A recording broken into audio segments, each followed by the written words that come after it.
C'est dangereux. Moi aussi, ils me font peur. Le point fondamental, c'est que l'Ukraine ne doit pas entrer dans l'OTAN. Et que les Russes ne transigeront pas, dussent-ils aller jusqu'à la guerre nucléaire.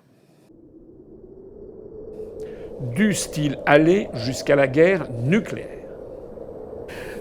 Est-ce que l'on comprend ce qui se passe? Est-ce que l'on comprend que l'Occident et l'Union européenne sont en train de chauffer les esprits des populations au point qu'elles imaginent qu'il finalement il serait assez normal d'avoir un conflit nucléaire avec la Russie pour que l'Ukraine, qui n'entrera pas dans l'Union européenne, d'ailleurs les pays de l'Union viennent de le dire, pour que l'Ukraine puisse éventuellement adhérer à l'OTAN. On voit bien qu'il y a ici une partie de bras de fer énorme qui se produit. On voit bien que ce qui compte, ce n'est pas du tout la liberté de l'Ukraine et la démocratie en Ukraine. Les Occidentaux s'en fichent pas mal. Quand on voit le soutien que les Occidentaux apportent à des régimes dictatoriaux ou totalitaires comme l'Arabie saoudite, le Qatar, l'Arabie saoudite qui bombarde le Yémen, où il y a des milliers de morts civiles dont on ne parle jamais, sur lesquels on ne fait jamais s'apitoyer les Français. Il n'y a jamais de la projection sur l'hôtel de ville de Paris, l'hôtel de ville du Havre ou l'hôtel de ville de Marseille. On n'a jamais la projection des drapeaux, du drapeau yéménite. Pourtant, il y a, depuis 2015, plus de 10 300 enfants qui ont été tués par des bombardements de Saoudiens avec des armes françaises et américaines. Si les Occidentaux sont prêts à aller jusque-là, c'est bien parce que l'objectif de toute cette opération, l'objectif de la présence de troupes de l'OTAN et américaines en Ukraine, c'est bel et bien l'objectif d'attaquer la Russie. Il est absolument inadmissible que nous risquions d'entrer en conflit nucléaire avec la Russie pour des raisons qui échappent complètement au peuple français. Est-ce qu'on se rend compte de ce que ce serait une guerre nucléaire? Est-ce que les Français s'en rendent bien compte, notamment les jeunes générations? Est-ce qu'ils se rendent compte de l'horreur qu'a représenté le bombardement à Hiroshima ou à Nagasaki? Ils y sont déjà allés pour voir ce qui s'est passé. 70 000 personnes mortes en une seconde à Hiroshima. Et 190 000 avec le temps. Et à Nagasaki, à peu près pareil. Et c'était des petites bombes. Par rapport aux puissantes bombes thermonucléaires. J'ai lu que... Alors là, on est dans le domaine des hypothèses. Mais que si les États-Unis et la Russie se livraient à une guerre nucléaire, il y aurait probablement instantanément 25% de la population planétaire qui périrait immédiatement.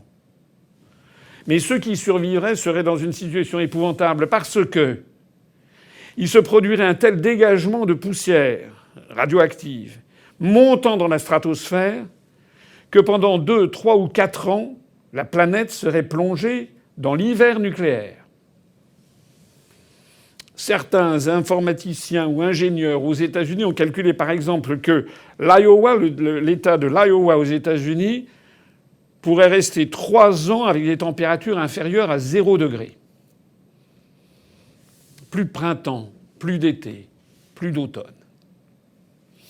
Cet hiver nucléaire, pendant 2 ou 3 ans, essentiellement visible dans l'hémisphère nord, aurait pour effet de faire chuter la température de façon colossale, mais également de bloquer les rayonnements solaires et de faire détruire à peu près toutes les récoltes. On estime, j'ai vu ça, que 97 à 99% de la nourriture disparaîtrait en France, au Royaume-Uni. C'est-à-dire que nous aurions, parmi les 3/4 de personnes peut-être qui auraient survécu au premier choc nucléaire, on aurait peut-être encore la moitié de la population qui mourrait dans d'atroces souffrances, non seulement du fait des radiations qui ne les auraient pas tués sur le moment, mais aussi du fait d'une famine nucléaire. Essayez de comprendre aussi que la France est un pays de taille relativement modeste par rapport à d'autres, et notamment par rapport aux États-Unis, et encore bien davantage par rapport à la Russie. La Russie étant une vingtaine de fois plus grande, ou 25 fois je ne sais plus grande que la France, il faut bien comprendre que le territoire russe serait en partie préservé d'une guerre nucléaire. Il faut bien comprendre que c'est la vieille Europe qui serait la première détruite. Et tout ça pourquoi ? Pour permettre à l'Ukraine d'entrer dans l'OTAN. La fin de notre civilisation, la fin de la France, la disparition, l'assassinat de centaines de millions de personnes, tout ça pour permettre à l'Ukraine d'entrer dans l'OTAN. I'll allow Colonel Black to describe his military service himself. So, Colonel Black, welcome. With the U.S. and UK and NATO surrogate war with Russia, which is taking place in Ukraine, and the economic warfare being carried out directly against Russia, this has been accompanied by an information war, which is intended to demonize Russia and especially President Vladimir Putin. Les gens ne le comprennent pas parce que les médias ne l'ont pas fait comprendre. Mais la Russie n'est pas un État communiste, alors que l'Union soviétique était un État communiste. Maintenant, l'une des choses qui m'a particulièrement irrité en raison de mon expérience en Syrie, Alep est la plus grande ville de Syrie, ou du moins elle l'était avant le début de la guerre, c'est qu'il y a eu une énorme bataille à Alep. Certains l'appellent la Stalingrad syrienne, ce qui n'est pas une mauvaise comparaison. C'était une bataille terriblement acharnée qui s'est déroulée de 2012 à 2016. Au cours d'un combat urbain, toutes les forces qui se battaient étaient obligées de détruire des bâtiments. Les bâtiments étaient détruits à grande échelle. Et cela se produit dans tout combat urbain. J'ai donc marché dans les rues d'Alep alors que les combats faisaient rage. J'ai regardé à travers une fente dans les sacs de sable, le territoire contrôlé par l'ennemi. Je me suis tenu debout sur des chars qui avaient été détruits et donc j'ai vu ce qui se passait. Ce que je sais et que je peux vous dire à propos d'Alep, c'est que la Russie était extrêmement réticente à s'impliquer dans les combats en Syrie. La guerre a commencé en 2011 lorsque les États-Unis ont débarqué des agents de la CIA pour commencer à se coordonner avec Al-Qaïda et d'autres groupes terroristes. Et nous avions été des soutiens indéfectibles d'Al-Qaïda bien avant que la guerre ne commence officiellement. Nous soutenons Al-Qaïda aujourd'hui, où ils sont embouteillés dans la province d'Idlib. La CIA les a approvisionnés dans le cadre de l'opération secrète Timber Sycamore. Nous leur avons donné toutes les armes anti-chars, tous les missiles anti-aériens, et Al-Qaïda a toujours été notre force mandataire sur le terrain. Avec ISIS, ils ont mené à bien la mission des États-Unis, avec un grand nombre d'alliés dont on se moquait éperdument. Les soldats de l'armée syrienne libre passent d'ISIS à Al-Qaïda, puis à l'armée syrienne libre, de manière plutôt fluide. C'est ainsi que nous sommes entrés dans cette guerre. Mais les États-Unis ont une politique stratégique consistant à utiliser des mandataires pour faire la guerre. Et notre objectif était de renverser le gouvernement légitime de la Syrie, et pour ce faire, nous avons employé des soldats mandataires qui étaient les plus vils de tous les terroristes. On fait d'ailleurs aujourd'hui la même chose en Ukraine. Mais pour en revenir à Alep, l'armée syrienne avec le Hezbollah, qui était très efficace, il y avait quelques troupes qui étaient formées par l'Iran aussi, mais c'était plutôt des forces dirigées par des généraux syriens. Ils ont mené ce combat urbain acharné, très brutal, très meurtrier, et ils l'ont combattu pendant 4 ans, avant que la Russie ne rejoigne la bataille. Donc après 4 ans, la ville d'Alep était complètement détruite. Et à ce moment-là, les Russes, à l'invitation du gouvernement légitime de la Syrie, sont entrés dans la guerre. Mais contrairement à ce que rapportent de nombreux médias, ils ne sont pas entrés en guerre en tant que force terrestre. Ils avaient au contraire quelques petites forces terrestres. Ils avaient une police militaire, quelques unités d'artillerie, quelques personnes chargées des opérations spéciales et un certain nombre de conseillers, mais ils ne constituaient pas une force terrestre significative. En revanche, ils constituaient une force aérienne importante et très efficace, qui complétait l'armée de l'air syrienne. Mais ce n'est vraiment qu'au cours de la dernière année de la guerre, la bataille d'Alep, qu'ils sont intervenus et que leur puissance aérienne a été très efficace. Et à ce moment-là, les Syriens avaient assez bien utilisé les forces terroristes. Et l'aide russe a pu faire pencher la balance, et Alep a été la grande victoire de toute la guerre syrienne. Mais blâmer les Russes pour la destruction massive qui a eu lieu à Alep, c'est bizarre. Ils n'étaient pas là, ils n'étaient même pas présents quand cela s'est produit. Il s'agit donc simplement d'une autre partie du récit de propagande qui a été très efficace en Occident, en diabolisant la Russie et en faisant des déclarations qui n'ont aucune substance. Mais les gens ne se souviennent pas de l'histoire de ces choses plutôt complexes. Donc non, la Russie n'est en aucun cas responsable de la destruction massive de la ville d'Alep. How would you contrast the methods of warfare followed by Russia as opposed to the US and allied forces in Syria? Tout d'abord, l'implication américaine contre la Syrie est une guerre d'agression.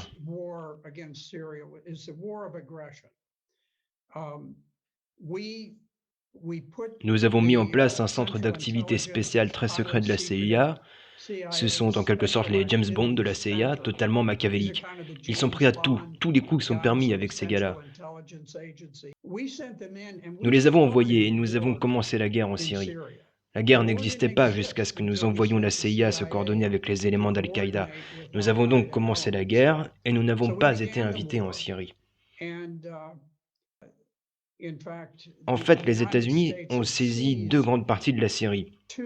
L'une partie très importante est le fleuve d'Euphrate, qui découpe environ un tiers de la partie nord de la Syrie. Les États-Unis ont envahi cette partie. Nous avons envoyé des troupes sur le terrain de manière illégale, à l'encontre de tout droit international. Il s'agissait d'une simple saisie. Et c'est une chose à laquelle John Kerry, qui était alors secrétaire d'État, a fait référence. Il était frustré par la formidable victoire des forces armées syriennes contre Al-Qaïda et ISIS, et il a dit « Nous devons passer au plan B ». Il n'a pas annoncé quel était ce plan B, mais il s'est déroulé au fil du temps. Le plan B était la prise par les Américains de la partie nord de la Syrie. L'importance de prendre cette partie de la Syrie était qu'elle est le grenier à blé de tout le peuple syrien. La Syrie avait en fait un important excédent de blé, et le peuple était très bien nourri en Syrie avant la guerre. Nous voulions enlever ce blé pour provoquer la famine du peuple syrien. L'autre chose que nous avons pu faire, c'est saisir la majeure partie des champs de pétrole et de gaz naturel. Ceci était également produit dans la partie nord, au-delà de l'Euphrate. L'idée était qu'en volant le pétrole et le gaz, nous pourrions arrêter le système de transport et en même temps, pendant les hivers syriens, nous pourrions faire mourir de froid la population civile syrienne qui, dans de nombreux cas, vivait dans des décombres, là où ces armées terroristes avec des divisions mécanisées avaient attaqué et totalement détruit ces villes, laissant les gens vivre dans de petites poches de décombres. Nous voulions affamer et geler à mort le peuple syrien, tel était le plan B. Alors nous sommes devenus frustrés au point que, d'une certaine manière, ces Syriens, ces maudits Syriens, c'est un tout petit pays, et pourquoi ces gens résistent-ils? Ils se battent contre les 2 tiers de l'ensemble des forces militaires et industrielles du monde. Comment une nation de 23 millions de personnes peut-elle résister à cela pendant plus de 10 ans? Et donc, nous avons décidé que nous devions agir ou nous allions totalement perdre la Syrie. Et donc, le Congrès américain a imposé les sanctions César. Les sanctions César étaient les sanctions les plus brutales jamais imposées à une nation. Pendant la Seconde Guerre mondiale, les sanctions étaient loin d'être aussi strictes que celles imposées à la Syrie. Officiellement, nous n'étions pas en guerre contre la Syrie, et pourtant nous avons mis en place un blocus naval autour du pays. Nous avons dévalué leur monnaie par le biais du système SWIFT pour les paiements internationaux, ce qui les empêchait d'acheter des médicaments. Il y avait donc des femmes syriennes qui contractaient un cancer du sein, mais au lieu de cela, alors que chez nous le cancer du sein est devenu relativement traitable, nous avons coupé les fournitures médicales de sorte que les femmes en Syrie mouraient du cancer du sein parce qu'elles ne pouvaient pas obtenir de médicaments, parce que nous avons claqué leurs dollars par le biais du système SWIFT. L'une des dernières choses que nous avons faites, et les preuves sont vagues à ce sujet, mais il y a eu une mystérieuse explosion dans le port du Liban. Et c'était une explosion massive d'un navire chargé d'engrais au nitrate d'ammonium. Elle a tué des centaines de Libanais, elle a blessé des milliers et des milliers de personnes, détruit l'économie du Liban. Et plus important encore, elle a détruit le système bancaire du Liban, qui était l'une des rares lignes de vie restantes vers la Syrie. Je ne pense pas que cette explosion fut accidentelle. Je pense qu'elle a été orchestrée, et je soupçonne que la CIA savait qui était le responsable de cette action pour détruire le port de Beyrouth.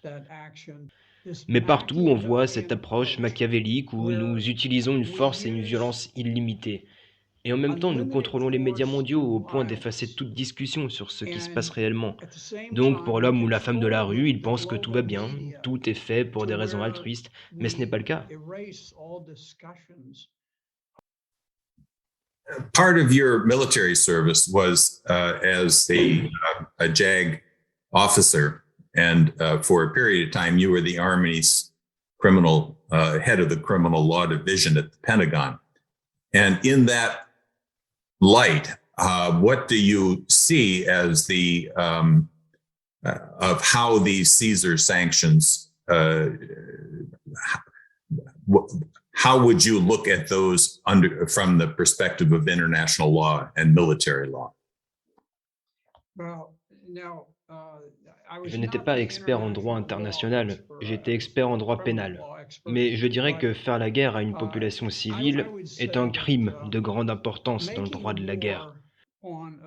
L'une des choses que nous avons faites en nous alliant à Al-Qaïda et par intermittence avec ISIS, je veux dire, nous avons combattu ISIS de manière très sérieuse, mais en même temps nous les avons souvent employés pour les utiliser contre le gouvernement syrien. C'est donc une sorte de je t'aime moi non plus. Mais nous avons toujours travaillé avec les terroristes, ils étaient le noyau dur. L'une des politiques suivies était que sous cette version extrême de l'islam, le wahhabisme, nous avons donc facilité le mouvement des terroristes islamiques de 100 pays. Et ils sont venus rejoindre l'ISIS, Al-Qaïda, l'armée syrienne libre, tous ces groupes différents. Et l'une des choses qu'ils savaient en arrivant, c'est qu'ils étaient légalement autorisés à assassiner les maris. Je ne parle pas des militaires, je parle des civils. Ils pouvaient assassiner les maris, ils pouvaient les tuer, et ensuite ils pouvaient posséder leurs femmes et leurs enfants. Et ils le faisaient en grand nombre. Il y a donc eu une campagne de viol organisée dans toute la Syrie, et il y a eu des marchés d'esclaves dans certaines de ces zones rebelles où il y avait des listes de prix pour les différentes femmes. Et il est intéressant de noter que les prix les plus élevés allaient aux plus jeunes enfants, car il y avait un grand nombre de pédophiles. Et les pédophiles voulaient posséder de petits-enfants, car selon les lois appliquées, ils étaient autorisés à violer ces enfants à plusieurs reprises. Ils pouvaient violer les veuves des soldats tués ou des civils tués, les posséder, les acheter et les vendre entre eux. Je ne dis pas que la CIA a créé cette politique horrible, mais elle a compris qu'il s'agissait d'une politique répandue et elle l'a tolérée. Ils ne l'ont jamais critiquée de quelque manière que ce soit. C'était si grave que j'ai parlé avec le président Assad qui m'a dit que c'était ce qui se passait lorsque je me suis rendu en 2016 dans un certain nombre de zones de combat et dans la capitale. Et j'ai rencontré le président et il a dit qu'à cette époque, il travaillait sur une législation au Parlement pour changer la loi de la citoyenneté. Ils avaient toujours suivi la loi islamique qui stipulait que la citoyenneté d'un enfant découlait de celle de son père. Mais il y avait tellement de dizaines, de centaines de milliers de femmes syriennes fécondées par ces terroristes importés en Syrie qu'il était nécessaire de changer la loi afin qu'elles aient la citoyenneté syrienne et qu'elles n'aient pas à être renvoyées à leur père djihadiste en Arabie Saoudite ou en Tunisie. Elles pourraient ainsi rester en Syrie, et j'ai vérifié plus tard et cette loi a été adoptée et mise en œuvre. Mais cela montre simplement la cruauté absolue. Lorsque nous menons ces guerres, nous n'avons aucune limite à la cruauté et à l'inhumanité que nous sommes prêts à imposer au peuple, à le faire souffrir afin que cela se traduise d'une manière ou d'une autre par le renversement du gouvernement et peut-être par la prise de leur pétrole, de leurs ressources. Clearly, the policy against Russia today by the current administration. Vous savez, la Russie est peut-être plus riche en ressources naturelles que n'importe quelle autre nation sur Terre. Elle est un producteur majeur de céréales, de pétrole, d'aluminium, d'engrais, d'un nombre immense de choses qui sont liées à l'ensemble de l'économie mondiale. Et il ne fait aucun doute qu'il y a des gens qui regardent cela et disent « Si nous pouvions d'une manière ou d'une autre briser la Russie elle-même, des fortunes seraient faites et des milliardaires seraient créés par douzaines. » Et il y a un certain attrait pour cela. Vous avez certainement déjà vu une partie de cela se produire avec des intérêts étrangers, s'emparant de l'Ukraine et de ses vastes ressources. Mais nous avons commencé à nous rapprocher de la Russie presque immédiatement après la dissolution de l'Union soviétique en 1991. L'Union soviétique s'est dissoute, le pacte de Varsovie s'est dissous, et malheureusement, l'une des grandes tragédies de l'histoire est que nous n'avons pas réussi à dissoudre l'OTAN. Le seul but de l'OTAN était de se défendre contre l'Union soviétique. L'Union soviétique n'existe plus, l'OTAN a affronté le pacte de Varsovie, le pacte de Varsovie a disparu, il n'existe plus. Il n'y avait aucune raison pour que l'OTAN continue d'exister. Cependant, nous l'avons conservée, et elle ne pouvait exister que si elle avait un ennemi. La Russie souhaitait désespérément faire partie de l'Occident. J'ai rencontré le directeur de Gazprom, la plus grande entreprise de Russie peu après la disparition de l'Union soviétique. Et il m'a décrit la lutte qu'ils menaient pour que leurs médias soient aussi libres qu'à l'Ouest. Et ils nous percevaient comme étant beaucoup plus libres et ouverts que nous ne l'étions. Et il a dit, vous savez, nous avons le problème d'un soulèvement en Tchétchénie qui fait partie de la Russie. Et il a dit que les rebelles tchétchènes envoyaient des vidéos à la télévision russe et qu'ils les diffusaient à la télévision russe, car c'est ainsi que fonctionne la liberté d'expression, disait-il. Et j'ai dit, vous vous moquez de moi, vous publiez les films de propagande de l'ennemi. Et il a dit, oui, ce n'est pas comme ça que vous faites aux États-Unis. J'ai répondu, non, pendant la Seconde Guerre mondiale, on a pris le directeur de l'Associated Press et on l'a chargé de la censure en temps de guerre. Et c'était très strict. Donc, c'est juste un exemple de la façon dont ils se débattaient pour la liberté. Et ils sont passés d'un pays officiellement athée à la nation la plus christianisée d'Europe. Et de loin, non seulement les gens étaient les plus christianisés de tous les grands pays d'Europe, mais le gouvernement lui-même soutenait l'Église, la foi chrétienne. Ils ont modifié leur constitution pour dire que le mariage était l'union d'un homme et d'une femme, et ils sont devenus très restrictifs sur la pratique de l'avortement. Ils ont mis fin à la pratique des adoptions à l'étranger, où certaines personnes se rendaient en Russie et adoptaient des petits garçons à des fins immorales. Ils sont donc devenus une culture totalement différente. Quoi qu'il en soit, les États-Unis ont cette stratégie de longue date, dans cette stratégie politico-militaire d'expansion de l'Empire. Nous l'avons fait au Moyen-Orient, où nous avons tenté de créer un empire néocolonial massif.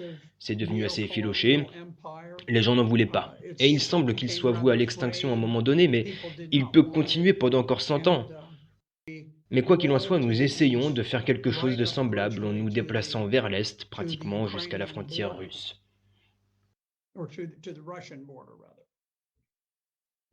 So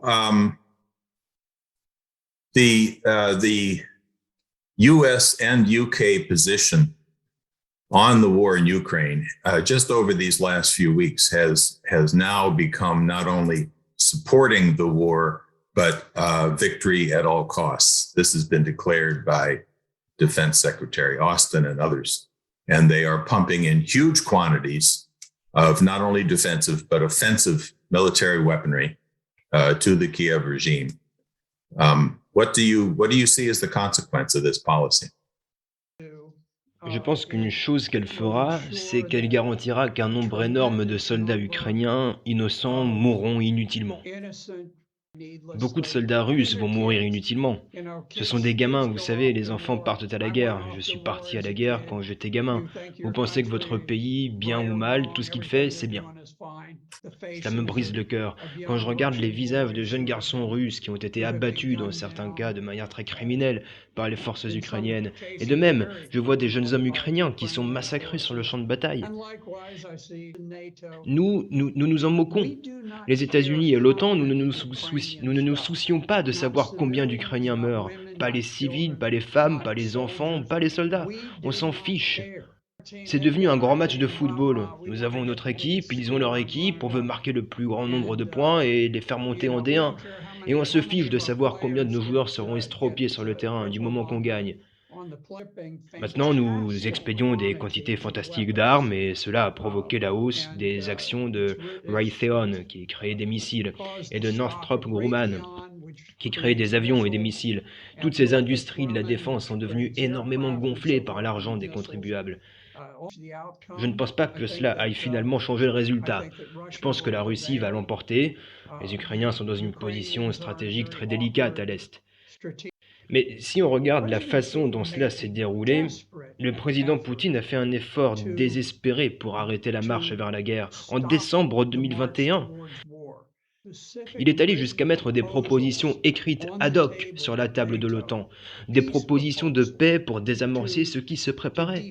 Car à ce moment-là, l'Ukraine rassemblait des troupes pour attaquer le Donbass, et donc il essayait d'éviter cela. Il ne voulait pas de guerre, et l'OTAN l'a purement et simplement ignoré, l'a rejeté, et a dit que c'était irrecevable, n'a jamais entamé de négociations sérieuses. À ce moment-là, Poutine, voyant que des Ukrainiens armés avec des armes pour tuer les troupes russes étaient littéralement à leurs frontières, a décidé qu'il devait frapper le premier. Aujourd'hui, on peut voir qu'il ne s'agissait pas d'une attaque planifiée. Ce n'était pas comme l'attaque d'Hitler en Pologne, où la règle standard était qu'on devait toujours avoir un avantage de 3 contre 1 lorsqu'on est l'attaquant. On doit rassembler 3 fois plus de chars, d'artillerie, d'avions et d'hommes que l'autre partie. En fait, quand la Russie est entrée en guerre, elle y est allée avec ce qu'elle avait, ce qu'elle pouvait bricoler dans un court délai. Ils étaient dépassés en nombre par les forces ukrainiennes. Les forces ukrainiennes avaient environ 250 000 hommes, les Russes en avaient peut-être 160 000. Donc au lieu d'avoir 3 fois plus de troupes, ils en avaient en fait moins de troupes que les Ukrainiens. Mais ils ont été forcés d'attaquer pour essayer de devancer la bataille qui se profilait, où les Ukrainiens avaient massé leurs propres forces contre le Donbass. Maintenant, le Donbass est adjacent à la Russie.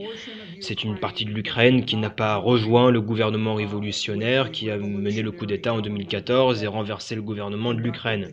Ils ont refusé de faire partie du nouveau gouvernement révolutionnaire de l'Ukraine et donc ils ont déclaré leur indépendance. Et l'Ukraine avait massé cette énorme armée pour attaquer le Donbass.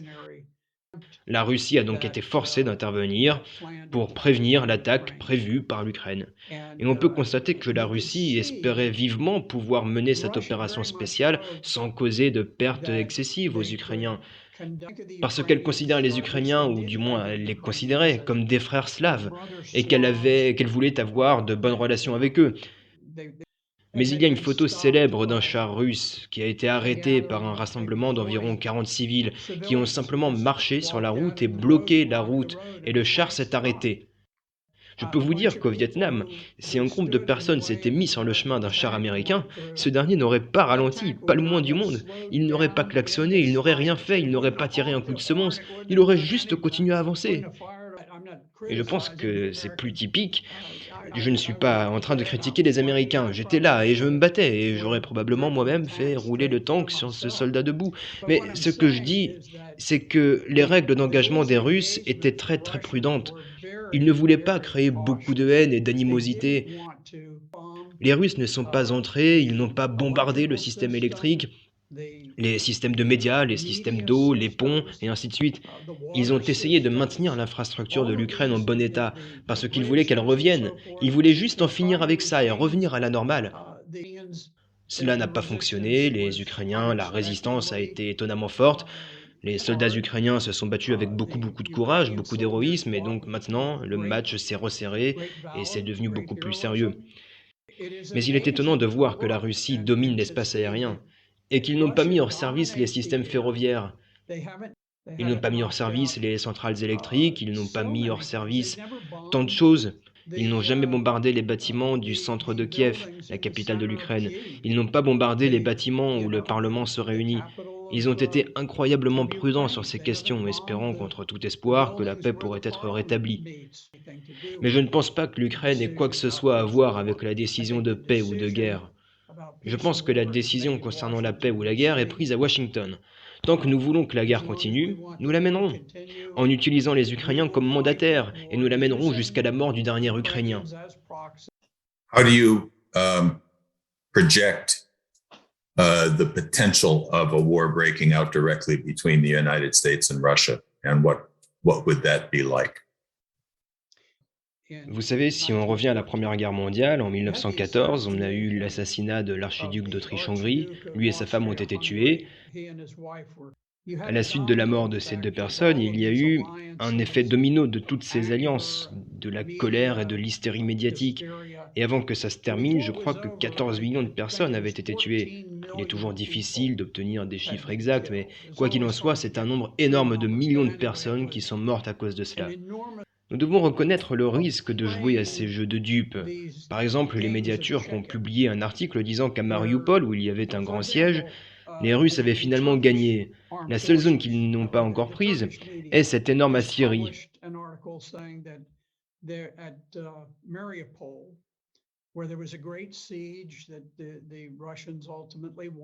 Il y a beaucoup de soldats ukrainiens qui sont terrés là et on vient d'apprendre qu'il y a apparemment 50 officiers supérieurs français qui sont piégés dans cette aciérie avec les Ukrainiens. Les soldats français sont allés sur le terrain pour combattre et cela a été gardé secret, ultra secret, en raison des élections françaises qui viennent d'avoir lieu.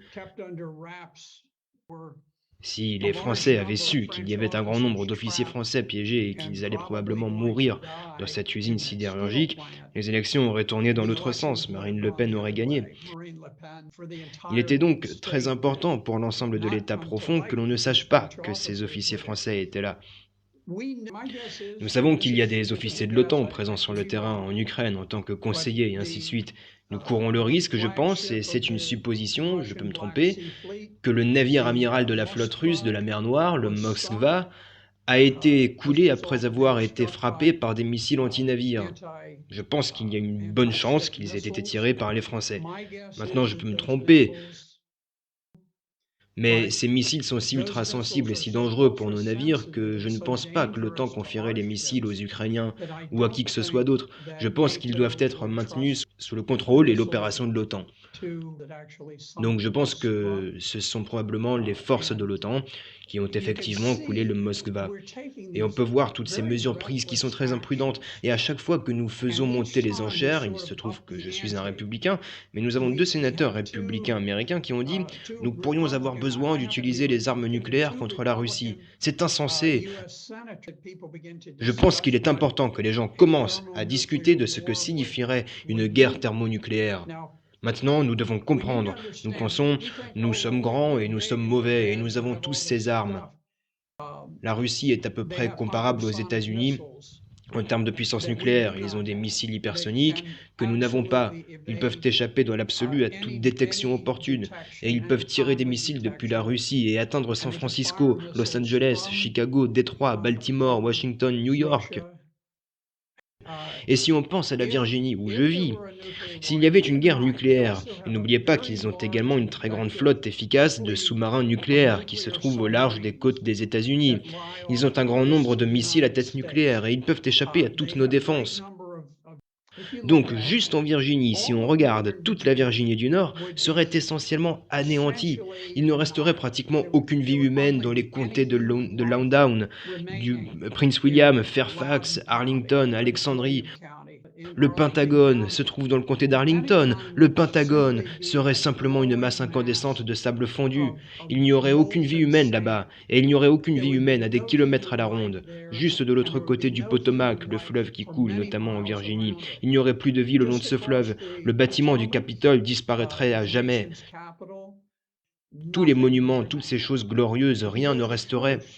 Si on va sur la côte de Virginie, il y a le chantier naval de Norfolk. Il y a le port de Norfolk, c'est là qu'il y a la plus grande accumulation de puissance navale sur la surface de la Terre. C'est là que nous stationnons tous nos porte-avions, nos sous-marins nucléaires, toutes ces choses. Il ne resterait rien de ces industries maritimes. Et on peut continuer. On a parlé de New York. Probablement New York elle-même, non seulement tout le monde serait tué, mais il serait probablement impossible pour les gens d'habiter New York pendant des centaines d'années après. Non seulement elle cesserait d'être un lieu de vie humaine dynamique, mais pendant peut-être un demi-millénaire, elle ne retrouverait aucune sorte de civilisation. Nous devons comprendre la gravité de ce que nous faisons.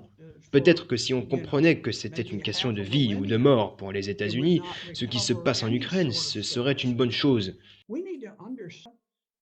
Il est certain que lorsque l'Union soviétique a placé des missiles à Cuba qui visaient les États-Unis, cela valait la peine de prendre le risque, car c'était juste à notre frontière, et cela nous menaçait, et c'était une bataille qui valait la peine d'être menée, et un risque qui valait la peine d'être pris.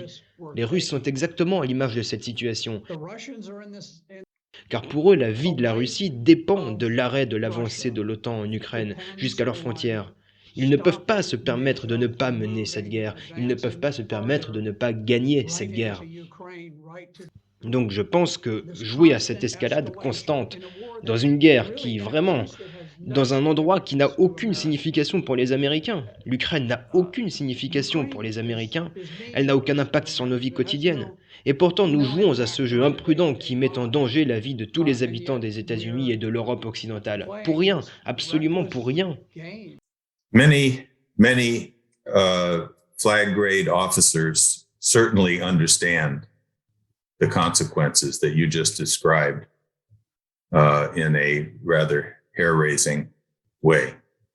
Why is it that while there are some generals speaking out in Italy, in France, in Germany, warning that we are pursuing a course that could lead to nuclear war, why are there not such voices from flag grade officers saying what you're saying here today? Retired, perhaps. Une énorme détérioration de la qualité des officiers généraux qui remonte certainement aux années 1990. Nous avions de très bons officiers généraux pendant la période où j'étais en service actif. Je l'ai quitté en 1994. Des gens de haute qualité. Mais ce qui s'est passé, c'est que par la suite, nous avons eu le président Clinton qui a pris le relais, puis plus tard Obama. Nous avons maintenant Biden, et ils appliquent un filtre politique très strict à leurs officiers militaires. Et nous avons maintenant des yes men, ce ne sont pas des gens dont la dévotion principale est dirigée vers les États-Unis et leur peuple. Leur principale dévotion est leur carrière et leur capacité à se constituer un réseau avec d'autres officiers militaires à la retraite.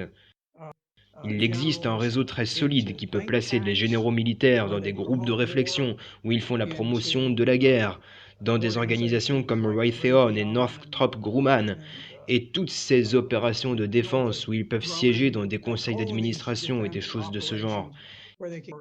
Il y a donc un prix personnel à payer pour dire « Arrêtez, la guerre n'est pas dans l'intérêt du peuple américain ». Si nous avions une meilleure qualité d'individu, nous aurions des gens avec le courage de dire « Je me fiche de ce que cela me coûte personnellement ».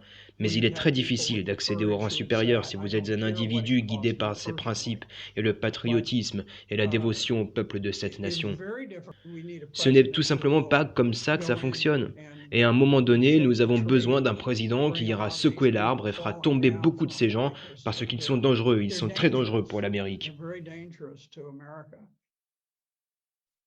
Helga Zepp-LaRouche and the Schiller Institute have a petition, and we held a conference on April 9th on the same theme, being that the only way to really stop this descent into hell and into potential nuclear holocaust is for a new Peace of Westphalia.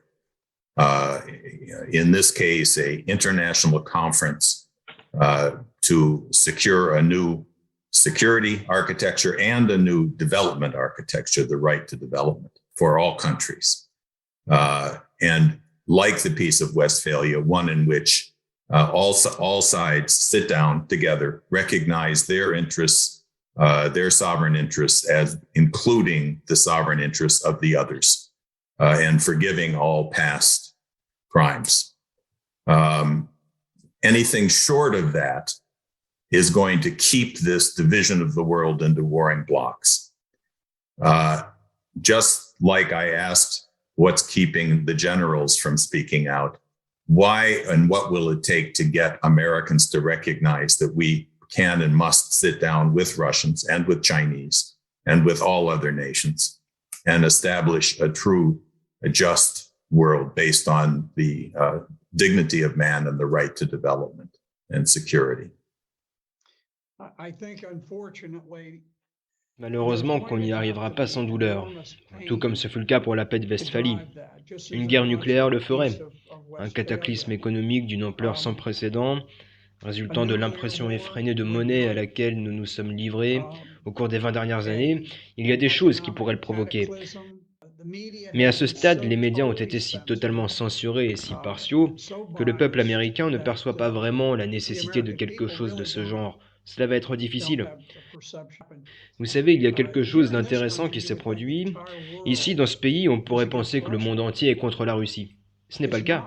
En fait, il y a de grands pays dans le monde qui penchent pour la Russie dans cette guerre, à commencer par la Chine, mais aussi le Brésil, l'Afrique du Sud, l'Arabie saoudite, un large éventail de pays. L'Inde soutient énormément la Russie. L'idée que d'une certaine manière nous avons cette cause extrêmement juste, une grande partie du monde ne pense pas qu'elle soit juste. Et une grande partie du monde n'accepte pas la propagande sur les crimes de guerre, cette histoire de Boucha. C'est probablement la plus importante de toutes les discussions sur les crimes de guerre. Et qu'était Boucha? Un film a été tourné sur un véhicule roulant sur la route de Boucha qui avait été repris aux Russes. Et tous les 30 mètres environ, il y avait une personne dont les mains étaient attachées dans le dos par une fermeture éclair et qui avait été tuée. Cela n'a été annoncé que 4 jours après que les Ukrainiens ont repris Boucha. Nous ne savions presque rien à ce sujet. En fait, nous n'avions même pas la preuve que des gens avaient été tués. Mais en supposant qu'ils l'aient été, nous ne savions pas où ils avaient été tués. Nous ne savions pas qui ils étaient, nous ne savions pas qui les avait tués, nous ne savions pas pourquoi ils avaient été tués. Personne ne pouvait fournir un motif adéquat pour que les Russes les aient tués.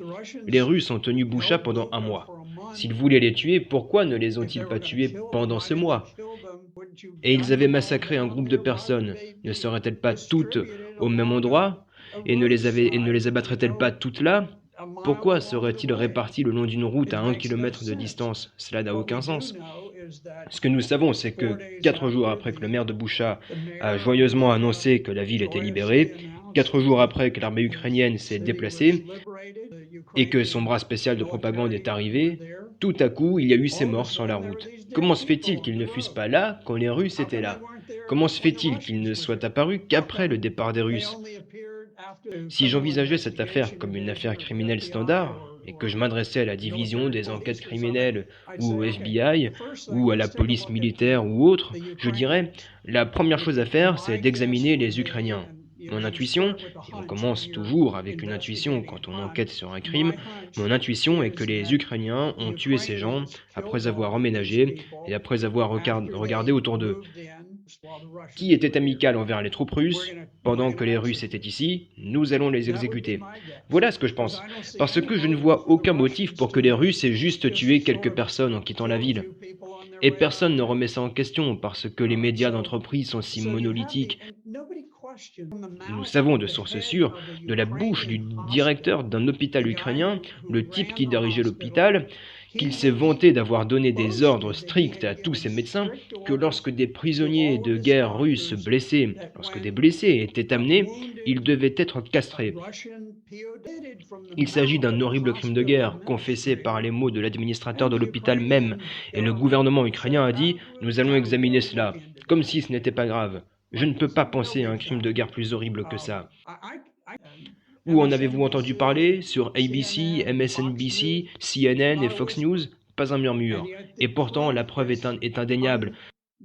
Nous avons vu un autre clip où il y avait un point de rassemblement des prisonniers de guerre, où les Ukrainiens amenaient les prisonniers de guerre à un point central pour les traiter. Et c'est une vidéo d'environ 7 minutes. Et les soldats ukrainiens les ont simplement tous abattus. Et ils avaient probablement 30 de ces soldats russes blessés et allongés sur le sol, certains d'entre eux mourant clairement de leurs blessures, certains d'entre eux, ils ont mis des sacs en plastique sur leur tête. Maintenant, ce sont des gars qui sont allongés là, parfois mortellement blessés avec leurs mains attachées derrière le dos, et ils ont des sacs en plastique sur la tête, ce qui rend la respiration difficile. Et comme ils ne peuvent pas lever leurs mains, ils ne peuvent pas enlever les sacs pour pouvoir respirer. À la fin de la vidéo, les Ukrainiens amènent une camionnette et il y a 3 prisonniers de guerre russes non blessés. Sans la moindre réflexion ni hésitation, alors que les 3 sont descendus et que leurs mains sont attachées dans le dos, ils abattent 2 d'entre eux juste devant la caméra et ils tombent à la renverse et le 3e se met à genoux et supplie qu'il ne lui fasse pas de mal. Et puis ils l'ont abattu. Ce sont des crimes et ils n'ont pas été réfutés par le gouvernement ukrainien. Mais vous ne sauriez même pas qu'ils ont eu lieu. Jusqu'à présent, je peux vous dire que les seuls crimes de guerre prouvés, je ne dis pas qu'il n'y a pas de crimes de guerre des deux côtés, je vous dis simplement que les seuls cas où j'ai vu des preuves assez irréfutables de crimes de guerre étaient du côté ukrainien. Maintenant, on entend souvent dire « les Russes ont détruit ceci ou cela ». Eh bien, je dois répondre que si on revient aux guerres que nous avons menées lorsque nous avons envahi l'Irak, la doctrine du choc et de l'effroi, nous avons pratiquement tout détruit en Irak, tout ce qui était important. Nous avons bombardé des cibles militaires et civiles sans grande discrimination.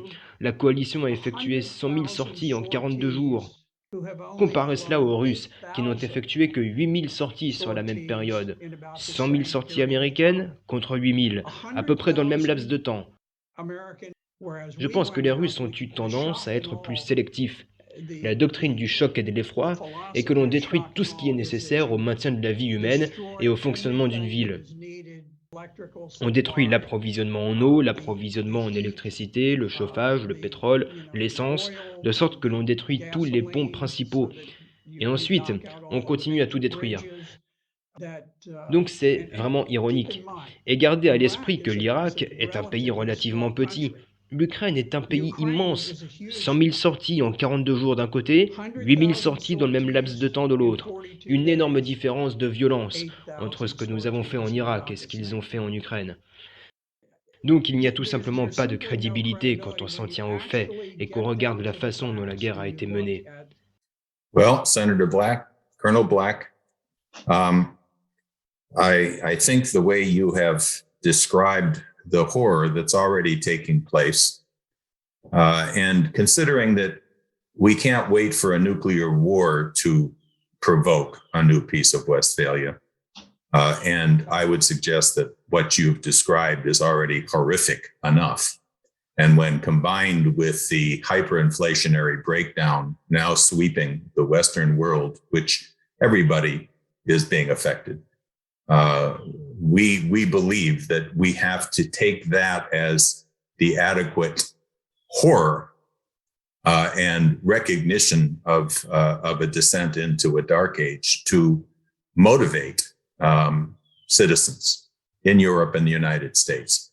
And we are finding that there is a waking up of people who have not wanted to look at their responsibility to the human race as a whole in the past, who now are forced to consider that, which is the basis on which we've called for this, in this petition, for an international conference of all nations with the US, Russia, China, India, and so forth, sitting down to end this horror, but to also bring about a true peace for mankind and an era of peace through development. And we thank you for giving this breath of ugly truth to a population which needs to hear it. And if you have any final thoughts, I ask you to give your final greetings. J'ajouterai juste une chose, et je remercie l'Institut Schiller de l'énorme effort que vous avez fait pour établir la paix mondiale. C'est l'un des efforts les plus importants jamais entrepris, et je l'applaudis chaleureusement. Si on regarde la Russie, les troupes russes qui sont allées se battre en Ukraine n'avaient pour la plupart jamais connu le combat. C'est une armée de temps de paix. La Russie ne fait pas de guerre à l'étranger. La Syrie est le seul engagement significatif à l'étranger qu'elle ait eu.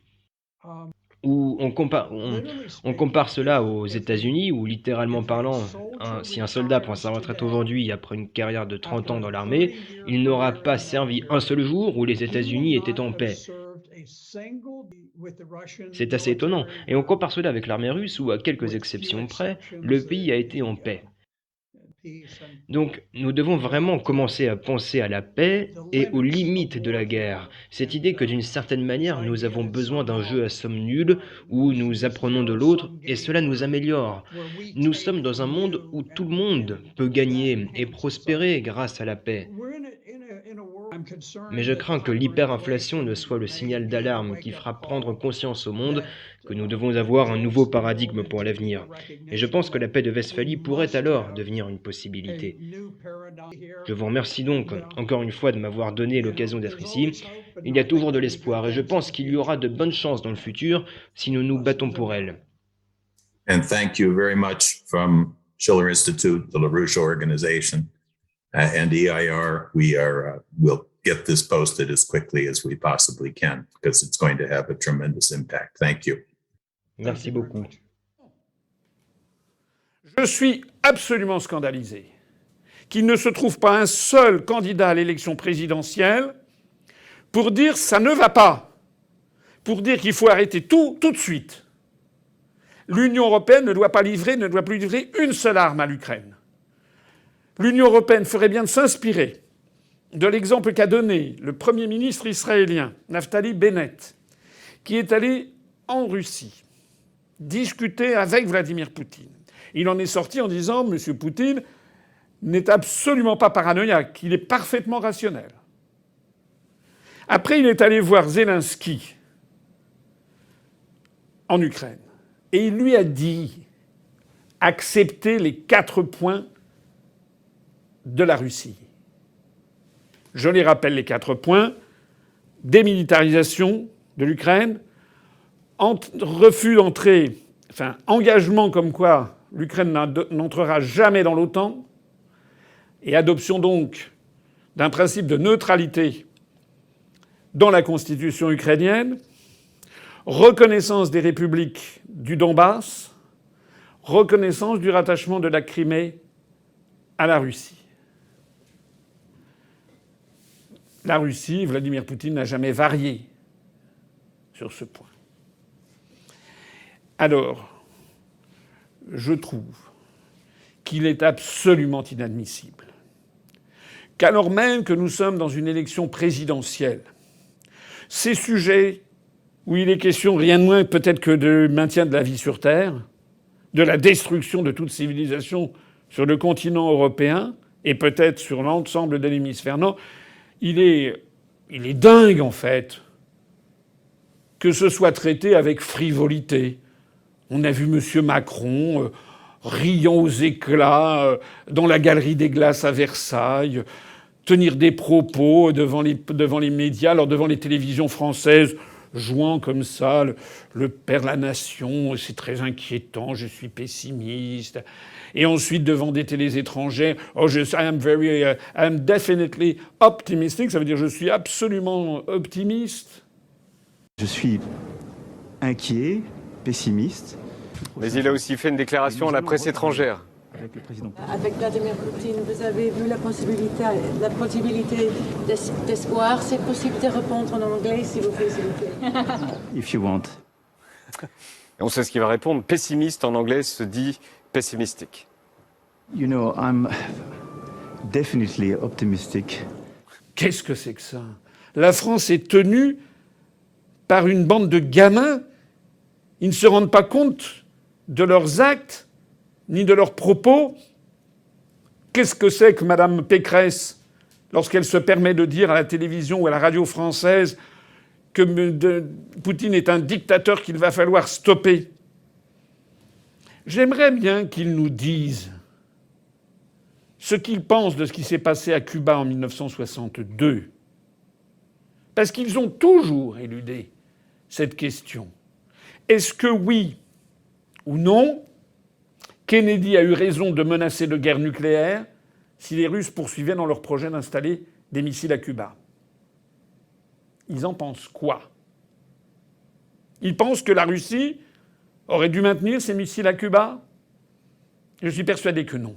Alors s'ils pensent que Kennedy a eu raison en 1962 de menacer la planète d'une guerre nucléaire si la Russie maintenait ses missiles à Cuba, pays pourtant indépendant, mais dans la proximité immédiate des États-Unis, alors nos dirigeants doivent dire que la jurisprudence Cuba 62 doit s'appliquer et que les pays occidentaux doivent renoncer à vouloir mettre l'Ukraine dans la zone d'influence occidentale. Est-ce que c'est si difficile à comprendre?